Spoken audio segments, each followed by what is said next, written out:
Welcome to the Friendzy. Hi, I'm Melissa Carter. And I'm Jenn Hobby. The Friendzy's mission is to celebrate friendships over 40. We believe that women can thrive through authentic relationships, self discovery, and spiritual exploration. Our decades-long friendship continues to grow because we are willing to go there and share our truths through life's highs and lows. And that's why the Friendzy is here to hold space for women who are 40 and older, because at this age, your story matters more than ever.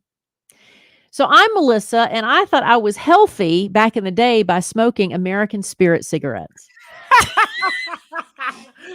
Girl, that's a healthy cigarette. You were conscious. And I even bought them at a store in Little 5 Points, being hippy dippy, thinking, you know what, Little 5 Points, they're not going to have dangerous cigarettes in here. I love it. That's fantastic.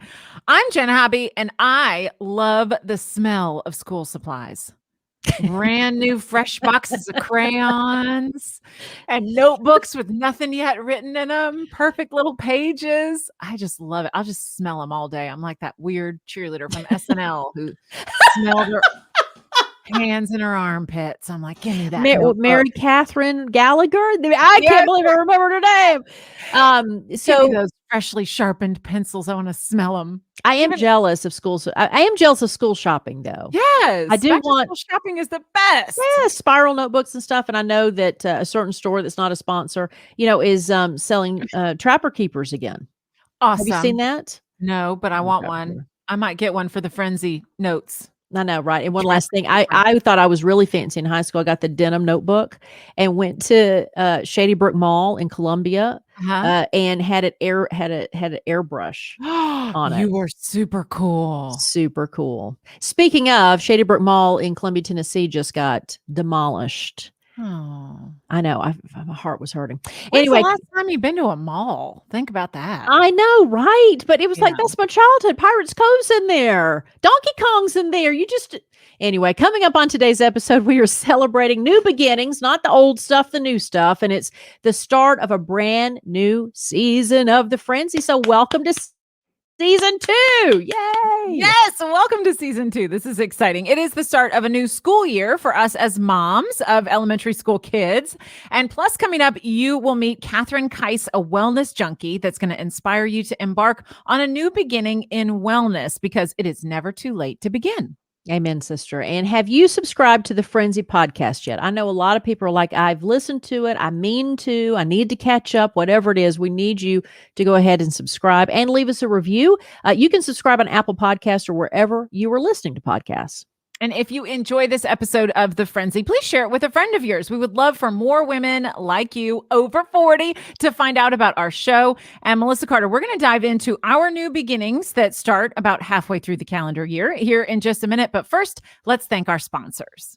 Okay, Melissa Carter, halfway through the year, but it's a new beginning for each of us. We're not celebrating New Year's Eve and the new year and the calendar year rolling over, but we are starting a new season of The Friendzy.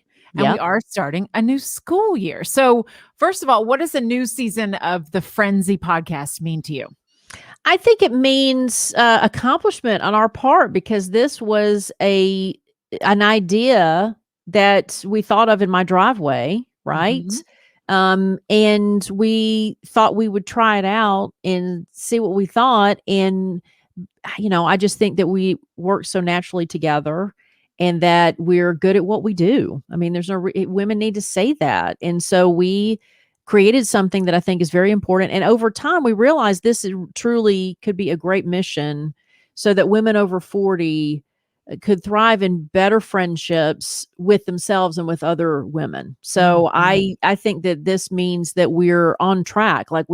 It's like we've warmed up and we got into a rhythm, and now we're really here. So I'm very excited that we actually have a new season. What about you?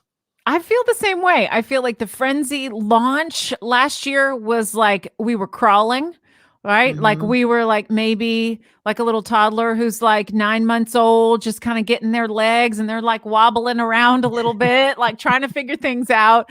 And I feel like now we are up and running, because we are more focused on who our audience is to serve. We are more focused on what kind of content we want to have and what kind of conversations we want to share on the Friendzy. I know that I've grown so much from that first season, just from all the fascinating women that we talked to, Right. the interviews, you and I sharing our stories together. I just feel like I have grown leaps and bounds, just emotionally, spiritually. I've learned so much. And I'm so excited what this next season is going to bring with our new guests and our deeper conversations. Well, it goes back to what Jenn has said before, where we're doing this with you. We're not doing this at you, Mhm. right? So Yes. we're both over 40, and so when you say we're learning things as you're learning things, but the other important lesson I think in having a season 2 is for people to not give up on what they love to do, and especially women Mhm. over 40, don't be afraid to try new things and to follow through with it because, we talked off air before where when people start podcasts, what is it? They usually get bored with it and give up on it within a few months. It's 16 episodes. And that's what That's they usually about how long a podcast lasts is 16 episodes. And then people quit because it is a lot of work. yeah, And people just get excited about the idea and then fizzle out on it. But right. but And we got and it can be a slow build too because, yeah. people get frustrated that they don't have a million followers in 16 episodes, which you don't. I mean, so we had 22 episodes last season. So we surpassed the 16. And they're always here for you to listen to and go back to. That's the other thing I love about podcasting is Yeah. that that content is always accessible and this content will always be accessible. So anyway, moving on to school year, because not only is it a new season for the podcast and we appreciate you listening, but also it's a new school year. And I'm, curious, what does the new school year bring for your family? Well, I'm a little emotional because my baby is starting kindergarten. So this Yay. is a big step into, like, real school, and so, and then my older daughter is starting 3rd grade, I which can't believe it. I Third know. grader. They always say that up until 3rd grade, you are learning to read, and then in 3rd grade, you read to learn. So that's gonna Oh, I be an like that. exciting shift for her, so I'm excited to watch her continue to grow and blossom, and then my baby is going to real kindergarten, and she's already started to sound out words and is reading a little bit and doing some sight words, so I'm just so excited because I love to read, I'm an avid reader, I picked up reading again during the pandemic, and I've just devour through books at night and on the weekends and stuff. And so I am excited that we can all read together, like our whole big nerdy family can read. I love it. As it was coming out of my mouth, I'm like, that sounds so nerdy, but you know what? I'm fine with that. I Yeah. love that. And I cannot wait to see how that opens her eyes as well. So I think the beginning of a school year for me is excitement. And it's also a time to like reset some of those routines and rules in the house that we've been Mhm. missing this summer. Yeah, agreed. How Yeah, about for you? Mr. Carter starts the 1st grade this year, and I think the difference for me is he was a remote learner Yes. for half of his preschool, well, not quite half, but the last third of his preschool Mhm. year and his entire kindergarten year was at home. So the new school year brings surprisingly not anxiety. I'm excited for him. I really was in the moment in kindergarten. So I knew that remote kindergarten would not last. I was the parent who loved it. I know there's a lot of parents who were frustrated by that, but I knew that it was a special opportunity for me to be home with my child, be basically his kindergarten assistant. I was able to sharing all his projects and really see his learning because he's going to be the guy that doesn't express himself too much. He's the guy that I have to ask several times already, how was the day? What did you do? And he's past it. Like he's the guy that, well, I've already done that. I don't need to talk about it again. I'm moving Yes. forward. So I took advantage of the fact that I got to see what he was doing firsthand. And so going back to school, I don't have a lot of anxiety about him going back because we've got to move forward. He Mhm. will be back in the classroom with his friends, probably masked up. I hope masked up. And we have to kind of keep going through this crap again. But it's going to be a new structure. Like you said, I'm looking forward to him being at school. Since I work from home, I can probably get a lot more accomplished Same girl. and be more Yes, efficient at home now absolutely. with him in the classroom rather than him being at home. But it's going to also be a kind of an empty nest situation for a Yeah. little bit because I've had him with me that whole time. So, but I'm excited. It's, you have to keep going and he's growing up and we don't raise babies, we're raising young men and women. And so Mhm. he's a man who's in a boy's body, and it's my job to get the man to where he needs to be. So he needs to be at school with his friends and learning on his own and being self sufficient. And I look forward to it. It's going to be so exciting. All right. Also, in new beginnings, what does the midway point of the year bring up for you personally? Not as a mom, take off the mom hat and just put Right. back on the Melissa hat. Um, uh, it's interesting because since I work from home, things are different. Like there was a Mhm. lot of markers that I had working in an office. And at home, things are just kind of fluid. But I will say this midway point, it makes me want to take advantage of the pool. I moved to a place that has a pool for the first time in my life. So I want to take more advantage of the pool before they close it. But it also brings an excitement for the fall because there's a lot of activities in the fall. And again, everything's kind of up in the air. But the midway point, I think that the pandemic has really made me reflect a lot about personal needs and goals. And so I don't feel like I'm behind. I think for a lot of people, they may think this is a time to really have to catch up, Mhm. but I'm just grateful to still be here. Honestly, I'm just truly still at the point that if you survive the pandemic, you're blessed. Mhm. And so I'm just looking forward to, midway point for me is just trying to make sure that I stay that focused on my emotional and physical needs. Yeah.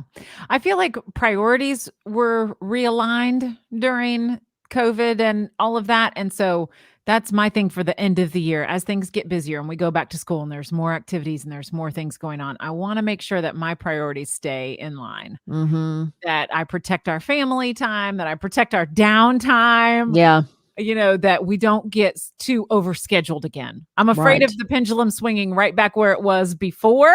So I'm feeling towards the end of the year protective of that Right. special time to limit it. And It's gonna be this is an odd comparison. I don't want to offend anybody. It was just the moniker during 9/11 was never forget. This is a completely different situation. But I think that one of the things about never forget, you have to remember you don't forget, but the emotions are not going to still be there necessarily. And that's on purpose, right? The fear Mhm, and the anxiety, you know, drove a togetherness that you want to maintain that I think we've gotten out of. But and the same with this, like when you prepare to keep that going, you have to do it and find a way to do it without having that emotion driving it. mhm, Because your body can't handle intense emotions for very long, right? So I do the same thing where it's like I want to, I want to be I want to come out evolved. I want to be different. I'm still me, but I want to be there are certain things I want to change, which is again being more in tune with what I want, which is for women I think is very hard. mhm, And but I have to be able to do it logically and not just emotionally because in the mhm, end it's going to be your mindset rather than your heart that drives that. Does that make sense? mhm. I think that's the challenge is you're not going to feel the same way in a year. I'm not going to feel the same way in 2 years, Hopefully we're out of this in 2 and 3 years where it's going to be a memory. That's when you have to really struggle to make sure that you justify I'm going to say no. I'm going to learn to say no to things. Mhm. So speaking of that, what are some of the goals that you have for 2021? Like, specifically, and, is there new beginnings, uh, maybe that you hope for in 2022, that you're able to kind of get a handle on? I think sometimes I want to follow my creativity through a little bit more because I'm the type of person who has a lot of big creative ideas that I want to do.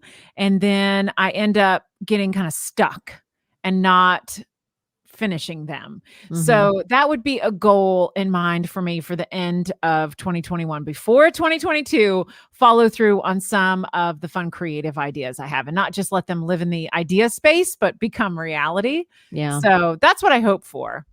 And then I'll probably wake up December 31st and be like, crap, it's going to be in the next year. I swear, I'm really going to do it this time. Well, I tend to procrastinate on things like house stuff. So when you my goal is to be social again, like because it's not that doesn't come naturally to me. Like I know, Melissa Carter, you love yourself some home time. I You're a little do. homebody. I'm a I am homebody. too. I'm with you. I am too. It's hard for me to initiate, but I know that in the past I have tried to have specific parties to force me to be social. So it's not about me going to somebody else. I host things to get me out of that comfort zone. And so Oscar party, Yes. I do every year, except obviously this year. And then I started like a Boxing Day thing, which is Boxing Day is the day after Christmas. So if people are in town, they come Oh, over. fun. And so my goals for the rest of 2021 is to have my house to where it truly is like a home, a hosting person's home, right? So, Mm. and here's an example. So I usually tend to also, as the daughter of a couple who survived the depression, they were very much penny pinchers, and my mother would be the one to save leftovers from restaurants and napkins in her purse, like because it's the the reason that your grandmothers and my mother did it Sure. is because they grew Yeah. up in the depression, and and maybe growing, having this pandemic. Scarcity was real. Yes, and It maybe was very real. something about the pandemic may have the same effect on us in some ways that our descendants will make fun of us for, but for them it was you save things. My father it was, there were times where he would actually save dental floss. I'm like, you don't have to do that. You don't have to reuse the dental floss you just Mhm. used. I just thought that was so gross, bless his heart. But it was, it was their mindset. And so I tend to not pull the trigger on anything that costs money for the same reason. Even though I might Mm. be able to afford it, I'm bad about not getting certain things that just need to be done and just go ahead and pull the trigger and pay for it. And so anyway, going back to the house, one of the things, I have a friend who's an artist and he started doing murals. And I told him several years ago, I would love to get a mural in my home. And so recently I pulled the trigger on it because I'm like, spend the money, have the mural. So he just completed the mural a couple weeks ago in my home. Awesome. And so, I want to see and it. that's the reason I did, is because not only does it make me feel good about my own house, but I'm like, I can't wait for friends to come over and feel this environment of art that I truly love. And so anyway, my goals for the rest of the year is to continue with that. Like, it was such a great feeling to walk into that room now. And it's like, you did that for yourself, Carter. You spent the money and it's okay. And so Yeah. the same with the race. So by Boxing Day, I want to be able to have people over and be proud of the space that I've created to invite people in, when most of my life it's been, my space has kind of been a hole that I don't want anybody to come into. So when you have a public facing job like you have had for so long, your home becomes this little private sanctuary where you get to escape all of that. True. And so I understand what you're saying, but your main job during the day now is by yourself. So I can see that transitional shift to opening up and wanting to be around more people and be more social, Yeah. opening your home. Well, and especially since I am single and live alone, and during the pandemic being at home, yes, I think you're right. I didn't think about the fact that it was more of a place of solace during my morning show career. And now it's like, okay, well, I kind of wish that somebody else was here. There would be Yeah, so it's a shift. It's yeah, very natural, very natural. All right, so you're gonna get your home ready for socializing. yeah, I'm gonna complete some creative projects, including some stuff we want to do for the Friendzy. that's Those correct. those are the ones top of mind. Yes, And by the end of the year, we're gonna come back to this episode and then celebrate it. that's right. Okay. We'll hold each other accountable, right? Sounds good. Sounds good. And we want to encourage you to share stories like this about new beginnings, especially with your girlfriends. If we open up about new beginnings, they're much easier to start with a partner. So think about, who could you ask for support in a new endeavor? I love it. All right. You know what? We are thrilled to introduce you to today's guest, Katherine Kise. She's a self proclaimed wellness junkie who can help us launch into new beginnings by sharing her personal story and her wealth of knowledge around holistic health practices. You may be able to approach a new school year with a better knack for inclusion after hearing Katherine's mission, because her story is so unique and so inspirational. So, ladies, please welcome our strong yet vulnerable, accomplished, and amazing guest, Katherine Kise. Katherine Kise, welcome to the Friendzy. Oh my gosh, thank you so much for having me. I am so Yay. excited to be here. We are thrilled to talk to you. Katherine is an author, an advocate, a board certified health coach, and a self-proclaimed wellness junkie. So we have so many questions to ask you. I don't even think you got time. I really don't. You might as well get comfortable. Take your shoes off. Cozy. We're going to be here. We got a lot to dive in with you, Katherine. And, you know, here on The Friendzy, we celebrate women over 40. That's our mission. And we believe it is a fabulous time of life. But the number one complaint that I hear from all my friends my age is about lack of energy. So that's my first question for you is, why are we all so dang tired? Yes. I knew what's so interesting is the minute you started that sentence, I was like, I bet it's energy. I bet it is. Because we all have it. I don't like a lack of it. I don't feel as though it's only over 40. But what I will say is women, in my experience, who are over 40 are wearing a lot of hats and they take it very seriously. So if you think about being the CEO of your life, which, Melissa, I think is something that you say often, you're doing a lot of things. You're taking care of a lot of people, and your energy and your headspace gets divided amongst all those priorities.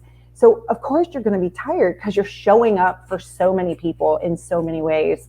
And I think one of the very easiest ways to go about trying to manage that energy and regain that energy is just mindfully paying attention to where are you investing and where are you getting a return. And that just kind of helps balance is it worth me doing this? And sometimes it's just worrying and you're spending that mental energy worrying. And if you aren't really getting anything out of that worrying cycle, maybe don't do it. Or social media, you lose hours Instagram scrolling. So maybe don't do it. But it comes down to that mindfulness that hopefully helps. And I wanted to jump in with a follow-up because I notice that, you know, I wear a lot of hats, and Jenn and I both are mothers of young children at this age. And at the end of the day, I can reflect back on how much I got accomplished. So in my mind, I'm thinking I'm fatigued. But then before I go to bed, I realize, wait a second, I did a lot today. And I tend to be more accomplished in little things than I was when I was younger, because as you said, I'm more focused and have more of a purpose with the things I do now. However, my emotional offering of the day is different. So that my question to you is, do you find that lack of energy is due to physicality, which we tend to do? We're like, oh, well, I'm over 40. Physically, I'm not the same. Or it sounds like, to your point, there is an emotional element that we may not be as fired up about some things as we used to be when we were younger. And it shows in the way that we see our days. I think that's a great point. And yes, I think it is more of that emotionality, as you said. And I think even there are two things coming to mind. One is, if you look at stress in general, stress can be broken into three main components: chemical, emotional, or physical. So those three, just if you look at maybe what's going in, can definitely affect your level of energy. And then if you dive more into this framework of thinking emotion versus physical, what I like to do is think about it as a wheel, like almost like a pie with different slices.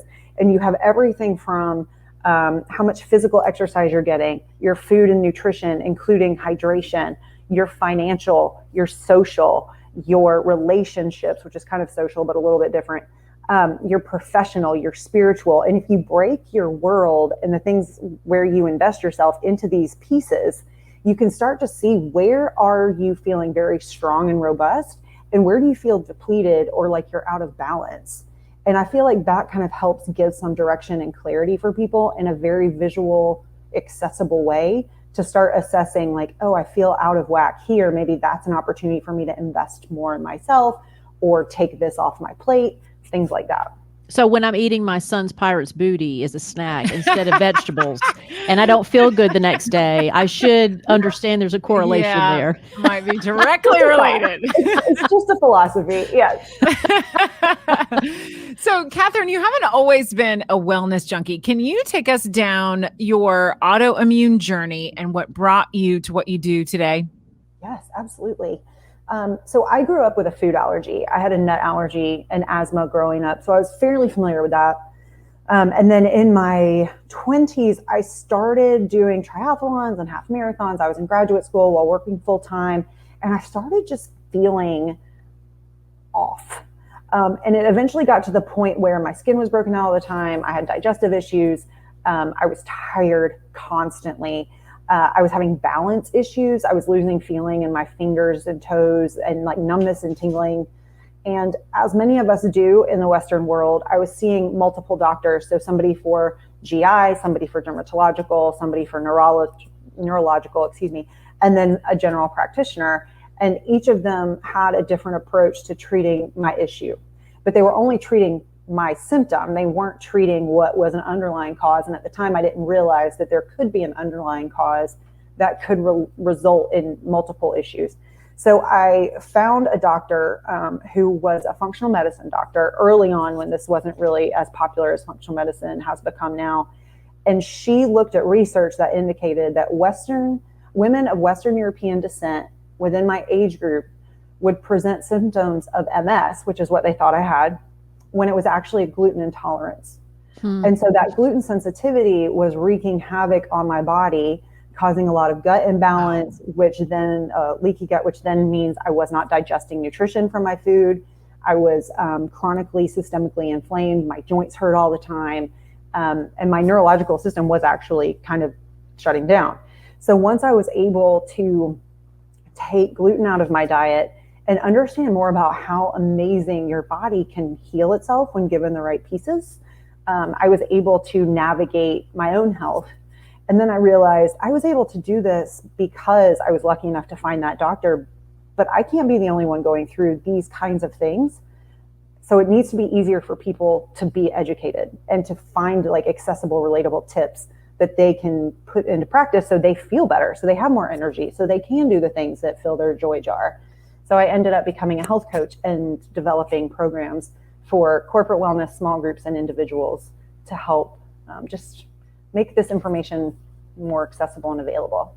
Jenn, I want you to understand, Jenn and I have talked before about different words and people's perception of words and how, choosing your words carefully. And so I can relate to the leaky gut. I've said on the show before that I was diagnosed with IBS back when I was 7 years old.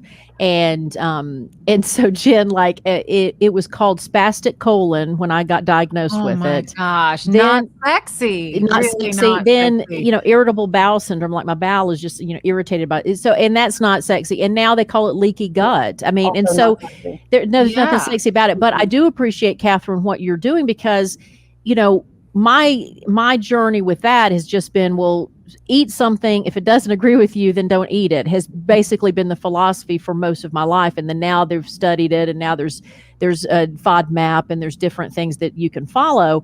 But how did you emotionally handle when people would tease you about these things? Because I can't imagine you not having people kind of give you resistance when you started saying, I'm changing the way I eat, I got to be gluten-free.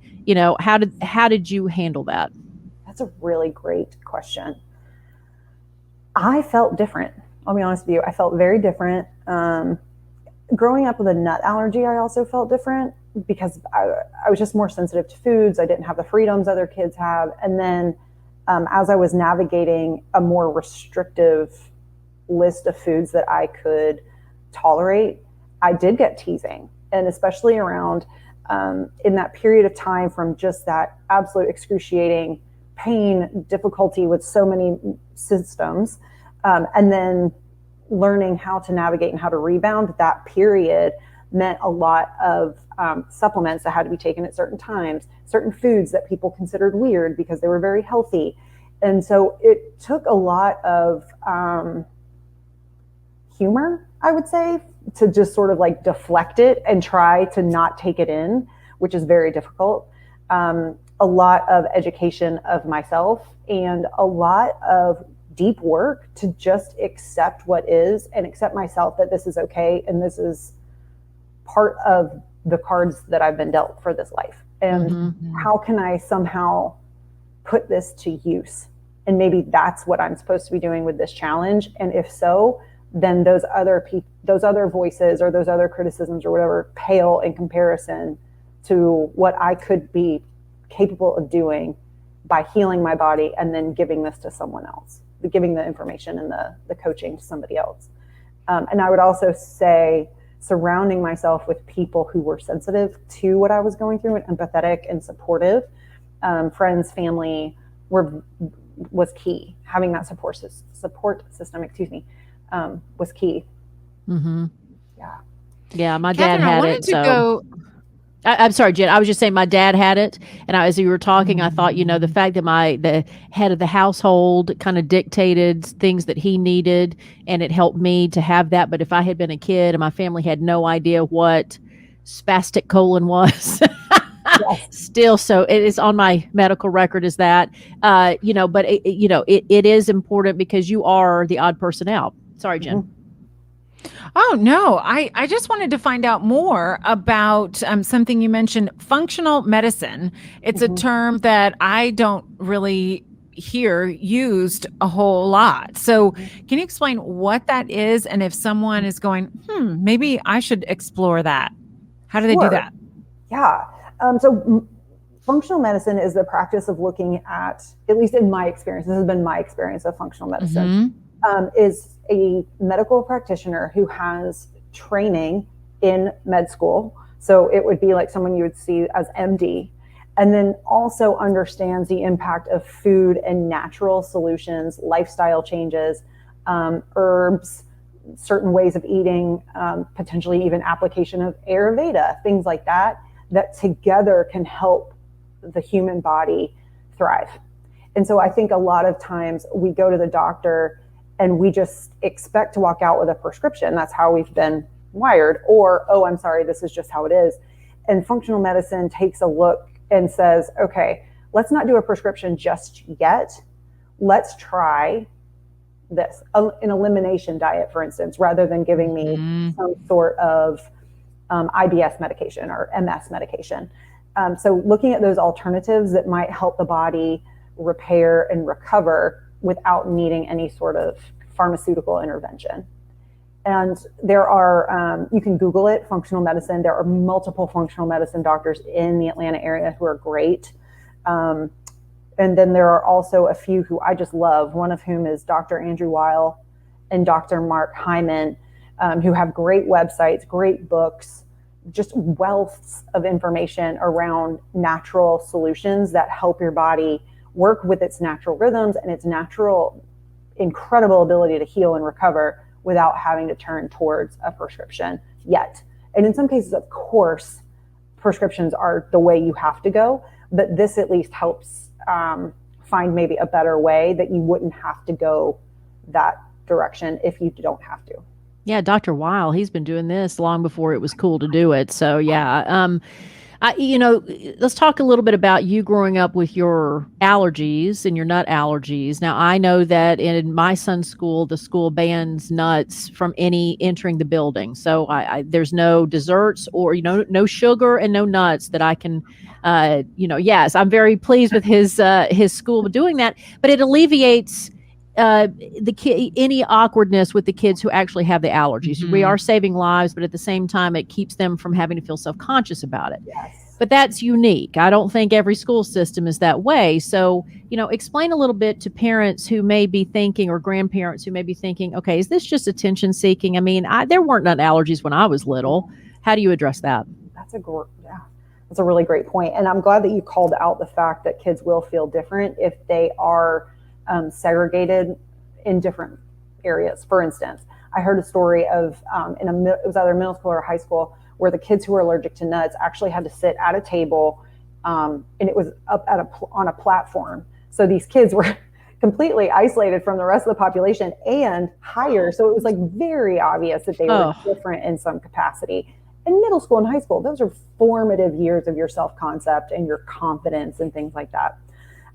So I would say for kids who have a genuine allergy, it is life-threatening. And what has happened for me is the reactions got worse over time. So one of the analogies I've heard is maybe it'll start off just a very gentle allergic response. And it's almost like filling a glass of water. And with each exposure and with each reaction, you're filling that glass. The challenge is you don't know how big your glass is. And at some point it will overflow. And so that could be a very serious, severe outcome.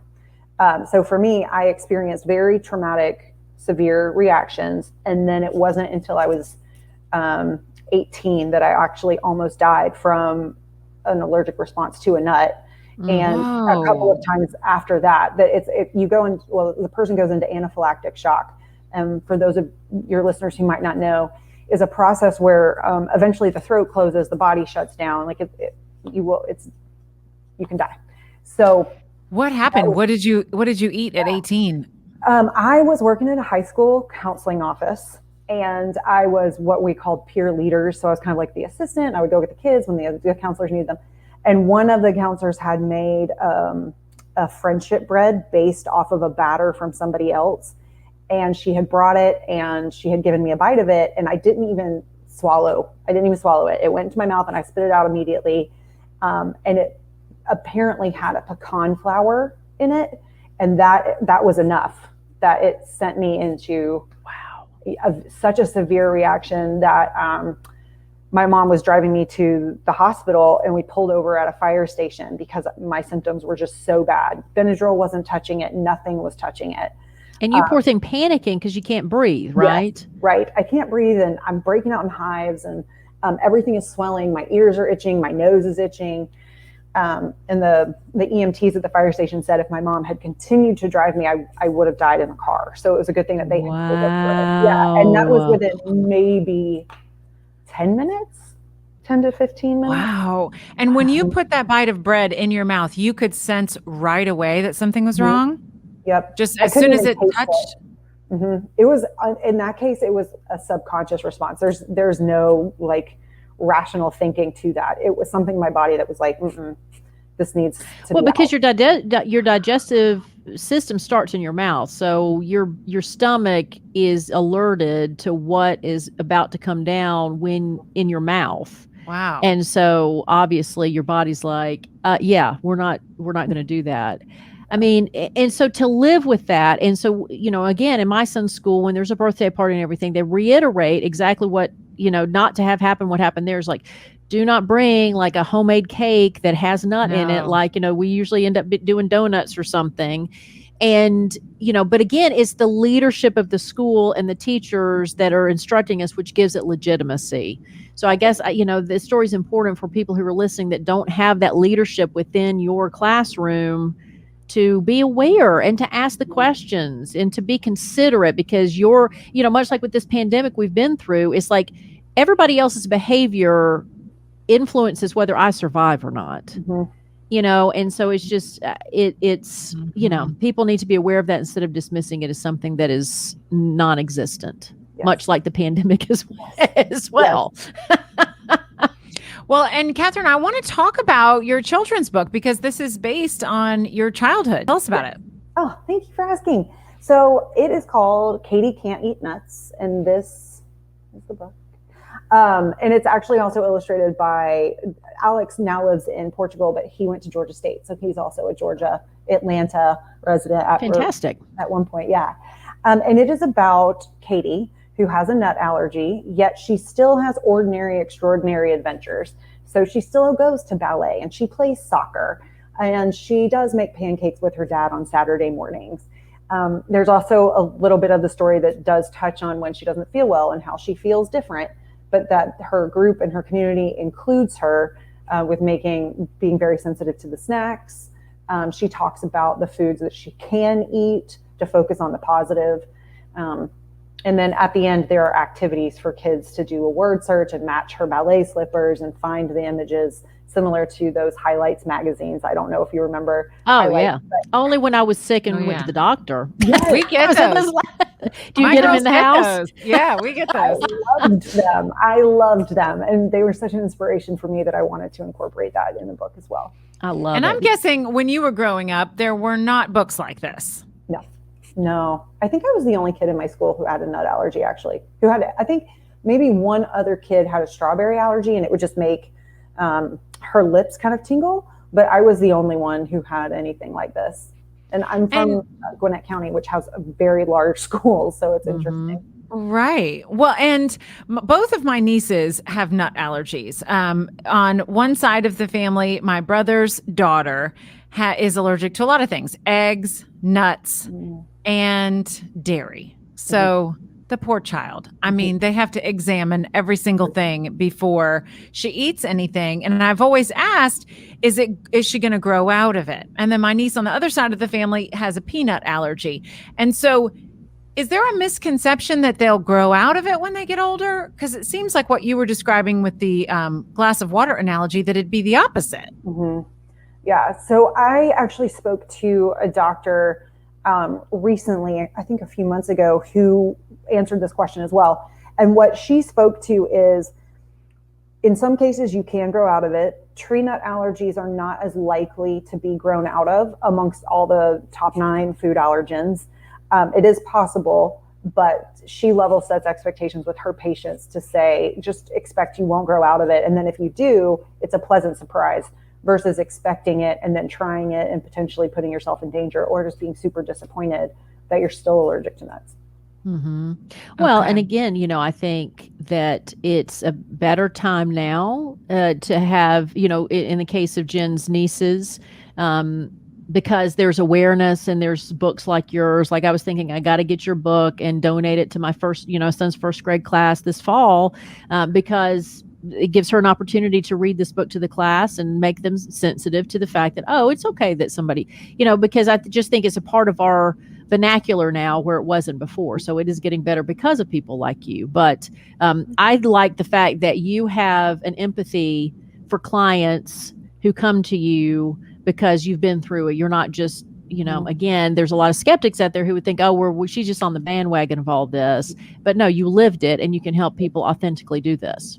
Yes, thank you. I hope to authentically help people. And I also hope that although this might help with inclusion and acceptance and tolerance for kids and adults with food allergies, I also hope that it just is one more step in the right direction of overall inclusion of anyone who might be different, any child who might have any sort of disability or attribute that sets them apart from their peers. And that, I hope, is also part of the bigger conversation too.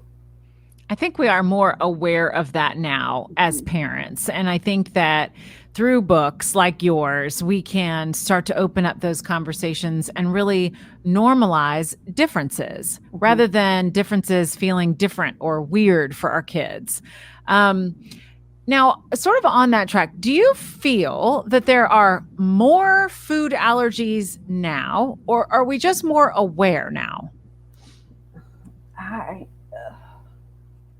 I feel as though we have more now than we did. I feel we have more food sensitivities now, and more food allergies now. And there are a couple of schools of thought to that. But one of the pieces of data from research that really stuck out with me is that as the United States continues to export our culture and our food products, we are also seeing health issues in other countries that have never before experienced anything from a chronic disease to a food allergy. So for me, that was very eye-opening. So it's our food supply chain. So it's the food that we're creating in the United States, and then we're shipping it out of the U.S. and we're getting people sick.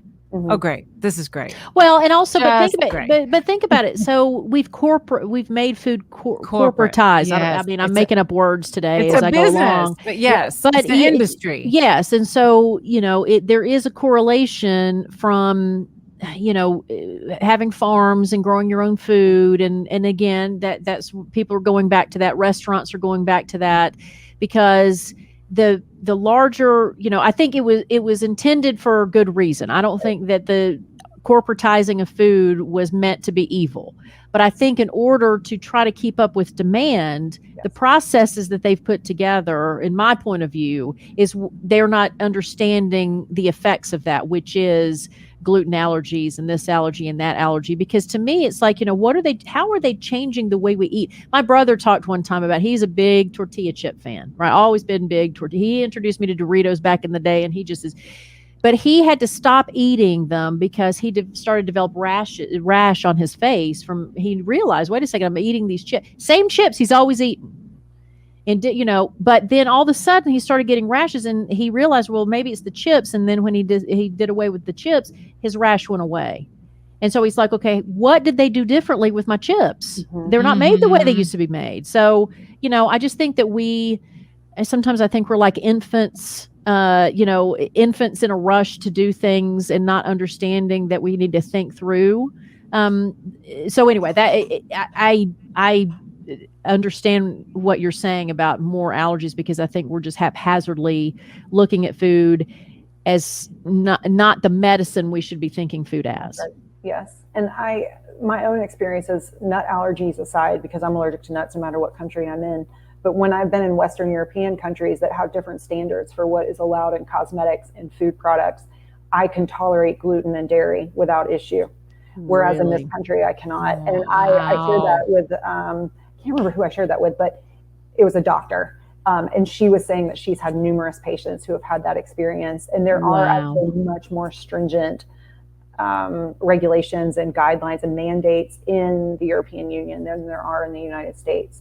We allow a lot more chemicals into our systems. Wow. That is fascinating. Okay, so Katherine, as a wellness junkie and here on the Friendzy, as we focus on women over 40, I have heard this phrase recently, and I wanted to get your opinion on it. I've heard, you can't outrun your fork. Now, do you agree, and why? That is I have never heard that before. I love it. You can't outrun your fork. So that's saying, like, no matter how much, it's basically no matter how much activity and exercise you have, what you put in is really what you get out. So would you agree with that statement? I do. I absolutely do. What kind of advice do you have for women over 40 who are seeking wellness, who are not wellness junkies like you yet, but would like to be? Yes. Yes, it is a journey. I didn't start out the wellness junkie, but it was a slow process of a little bit of education here, a little bit of experimentation, paying attention to how my body reacted. Okay, now I'll try this. I would say you can't outrun your fork is true, especially thinking about the conversation we just had around quality of food and the content of what you put in your mouth. So if I'm eating all of my calories from the Doritos, or all of my calories, which would be so many, imagine how many heads of lettuce you'd have to eat to equate the same amount of Doritos, like it would be insane. But you're actually getting minerals and different information from a fruit or a vegetable than you are even steak. Like just different, your body is going to have a different chemical reaction because what you put in is telling your body, oh, now I need to do this. Oh, now I need to strengthen this. Or now I need to have an insulin response, which is then going to throw my blood sugar off in a couple of hours. So for your women over 40, and I would say this is good advice for everyone, pay attention to what you're eating, how you're feeling and why you're reaching for that, and then how you feel after. Just pay attention. That's the first step. I would say a step beyond that is to keep a food journal and to actually look at holistically over 7 days, what did you eat? How much water did you have? Even paying attention to your sleep, because we really underestimate and undervalue the healing and performance properties of good sleep. It is we cannot evolve out of sleep, and it does everything from solidify short-term memories. So if you're thinking about you're on a new job, you're learning new skills, those skills will set as you're sleeping. Same with learning a new language. When kids are learning things in school, sleep is so important, and it is part of our natural detoxing system. So if you're not doing that, your hormones are going to be out of whack. You're going to crave sugar. You're not going to remember as much. You are going to be full as much. So you're going to want more food. Just your whole body gets out of whack. So I would say paying attention to what you eat, keeping Melissa, you and I understand the sleep I part. was about to say morning radio. I mean Yes, that's yes. how our friendship began, was being on the same show in morning radio. And we would be up at 3:30 in the morning and we'd go all day, sometimes with a little nap in the afternoon, but then you're going to bed at 9:30, 10 o'clock at night. And those years of short sleep, I mean, I couldn't remember anything. I couldn't remember a thing. I give Jenn total credit because she's been holistic most of our friendship, and she would bring in these very healthy foods. And even though I told you about my chronic illness, there were times I was at the vending machine for my stuff because I was craving the sugar. So, but I do want to that point, let's also talk to the women over 40 who I know who just assume I'm going to be fat, who just assume I'm going to be diabetic, who just assume I'm going to get because my mother was that way, my father was that way. It's just what happens over 40. So let's talk about this myth that you are destined to be out of shape and sick when you're older. I love that you brought this up. And I think this is part of the ageism that you both have talked about ageism in our culture. And I think that this is part of it. I think it's part of that bigger formula for shifting some of our beliefs in this country, but it is not necessarily predestined that past a certain age, you will look X, whatever it might be, or you will feel X. Can you do the same things you did at 15 or 25 and expect it's still going to work when you're 40, when you're getting like absolutely no sleep and just eating Swiss cake rolls? Probably not. Those were good though. Those were good. They're so good. But like there's a compounding effect, because now maybe then you had 15 years of Swiss cake rolls. Now you're at 40 years. Like there's going to be a little bit of a shift there because it's compounding. But I would say you have the power to change your health. You absolutely have the power to change your health. Genetics might load the gun, but lifestyle pulls the trigger. So just because you might have a family history of something, it does not mean you have to have that. So if you set yourself up for success and say, like, I'm going to do everything I can to not get that, chances are much higher you won't get that. But if say that phrase again. Yeah, one more time. We got to remember that. Okay. So genetics load the gun, but lifestyle pulls the trigger. Love that. And if you are on YouTube, I've been meaning to point out, I mean, Katherine has muscles in her shoulders that I didn't know existed. So just saying that, I mean, and I hope that doesn't make you feel uncomfortable. It's just an observation. But if we're on YouTube, just I'm like, oh, my goal is to have Katherine's shoulders. Anyway, sorry. That is quarantine. I will be 100% honest with you. That is like a disciplined, dedicated exercise regimen that is not super intense, by the way. Like it's not like 2 hours every day, but I took the time that used to be in the car and put it a little bit into the workout. But see, that's lifestyle. It's lifestyle, because I have a friend who is I'm going to use your shoulders as motivation. Seriously, I'm telling you, you got to check out YouTube. So but I do have a friend who is not physically active, and she keeps talking about how she's going to get there. So, when you talk about lifestyle, we've talked about food, and food is medicine, and you have to do that, but also exercise is something you can't ignore. Yes, because you can't outrun the fork. Like you really can't, but you have to do both. And something else that you've all said on your podcast is pay attention to what you consume, and consuming is not only what goes in your mouth. It is the messages you hear from the people around you, from the news on TV, from the social media, from the books you read, from the songs you listen to, everything. It has a chemical effect on many different parts of your body that you can't even see. The microbiota, I think that's how it's pronounced, but it responds in ways that determine the food you crave, your overall health, all sorts of things. And it reacts to the things that you hear. And so I think, to your friend who says like, oh, I'll do it one day, just do one thing today. What is one thing you can do? And it might be 5 minutes of just a walk around the block. It might be writing down 5 things that you are grateful and appreciate about yourself. Like, I think that's something that we forget to do, is you are a very magical, incredible being who is still here in the same body that you had I think, Melissa, you said this, like that you've had since you were born. You're in that same body, and your body keeps you running. It's still rocking and rolling. Like, that's incredible, you know. And every person has so many unique gifts. Just don't lose sight of all of that you can bring to the world. And I think that is something that could be part of your health regimen. 5 things.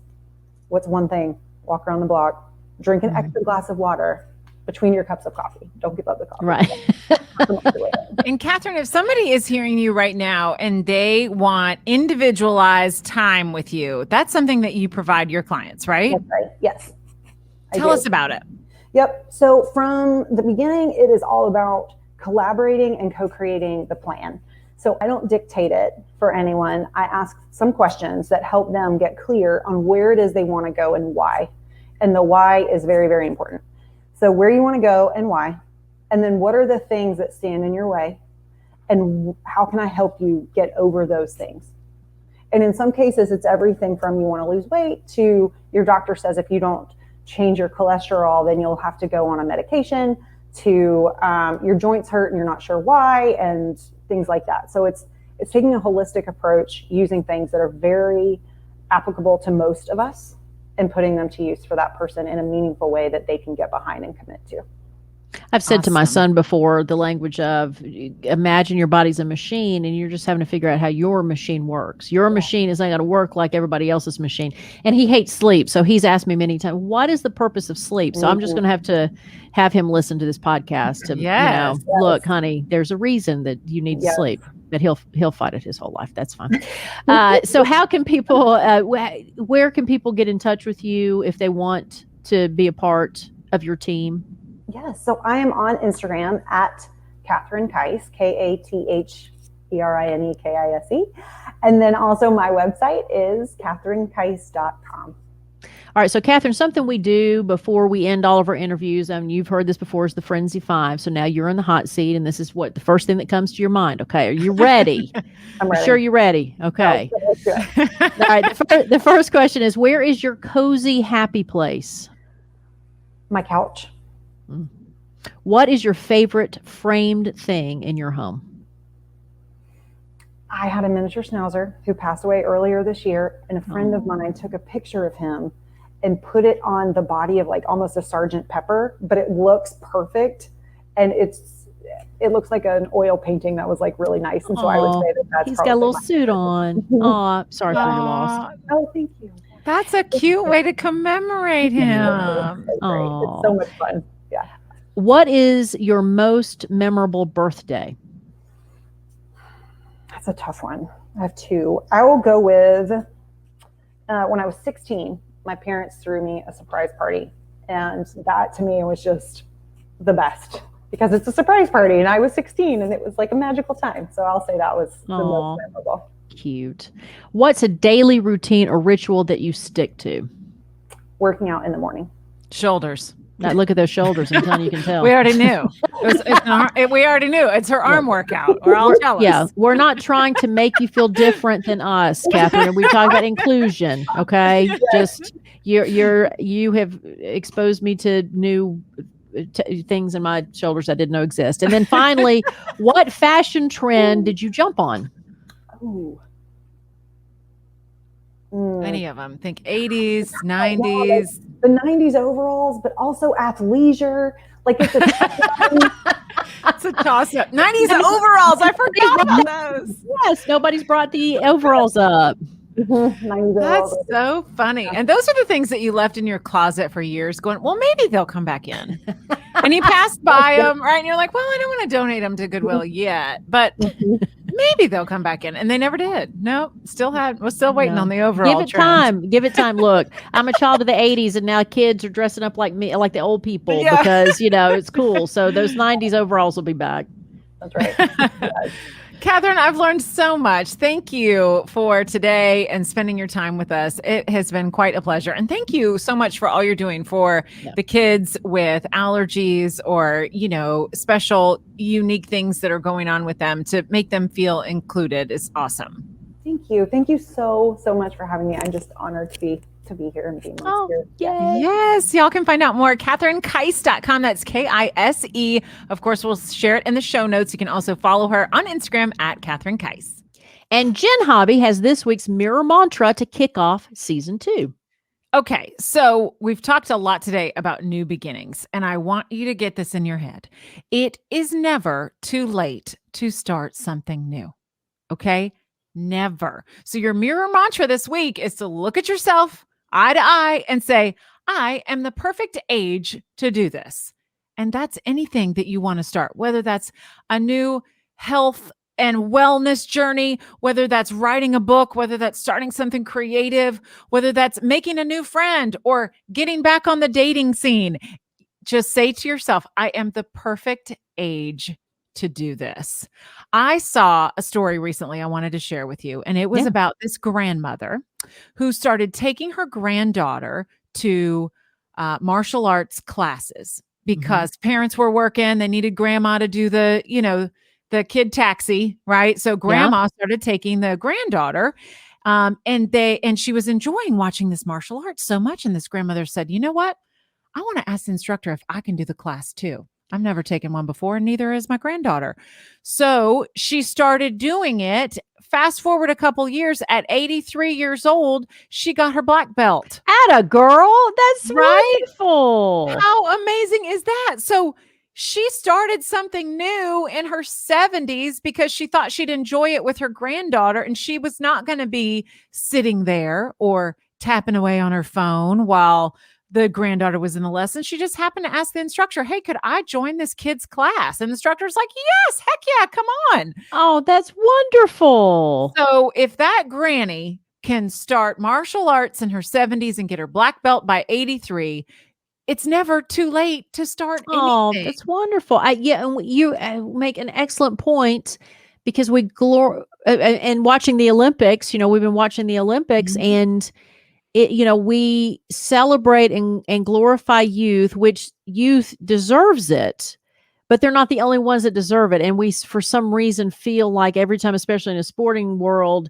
well, they're retiring by 24. They're retiring before the age of 30. Oh my gosh. There was somebody who was 32 on the pool deck during one of the races. It's like, oh, at the age of 32, can he hang? And it's like, we believe that. I mean, I'm sure, of course, in competitive swimming and competitive extreme sports, that is the case, but yet they're saying that for a reason. Comparatively, they're not saying it to tell you that 32 is the oldest you can be to do anything, right? And somehow we've believed the fact that there's a certain age, and usually 40 is the age where we think that we're starting to decline after that. And I just love that story, because it's not true. It is not true. And think about all the new things that granny learned by just jumping in and saying, I'm going to start something new. I'm going to do martial arts. Now she's a black belt, and she's going to train other people how to do it. So incredible. Love it. So, life is still here. We got to be thankful for another day. You're breathing oxygen. You're living amongst the glory of this creation.